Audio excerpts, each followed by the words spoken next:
স্বর্ণ চোরাচালানের transit root এখন বাংলাদেশ। আকাশপথে বিদেশ থেকে স্বর্ণ এনে সড়ক পথে তা পাচার করা হচ্ছে ভারতে।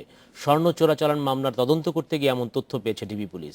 চোরাকারবারীরা বলছে ভারতের চাহিদার উপরই বাংলাদেশে স্বর্ণের চোরাচালান বাড়ে কমে। সাম্প্রতিক সময়ে হযরত শাহজালাল আন্তর্জাতিক বিমানবন্দরে ধরা পড়ে স্বর্ণের এমন বেশ কয়েকটি বড় চালান। এরই একটি মামলার তদন্ত করতে গিয়ে ঢাকা মহানগর গোয়েন্দা পুলিশ জানতে পারে চোরাই স্বর্ণের বেশিরভাগই পাচার হচ্ছে ভারতে।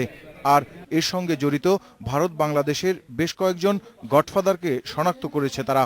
এবং যে সমস্ত গডফাদাররা এই স্বর্ণ ব্যবসা পরিচালনা করে তাদের আমরা জানতে পেরেছি, এবং ঢাকায় আনার পরে তারা বিভিন্নভাবে ওরা ইন্ডিয়াতেই চালান করে, এবং ইন্ডিয়াতে কারা চালান করে, ইন্ডিয়া কারা জড়িত আমরা ইতিমধ্যে জেনেছি।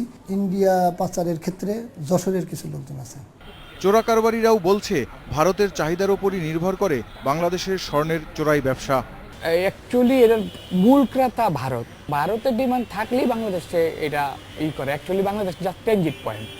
সরকারের শুল্ক নীতির কারণেই চোরাই পথে স্বর্ণ আনতে বাধ্য হচ্ছেন বলে মনে করেন চোরাকারবারীরা।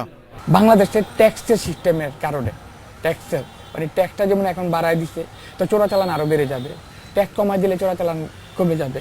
গভর্নমেন্ট যদি অ্যালাউ করে দেয় তাহলে আর কেউ চোরাচালান থাকবে না।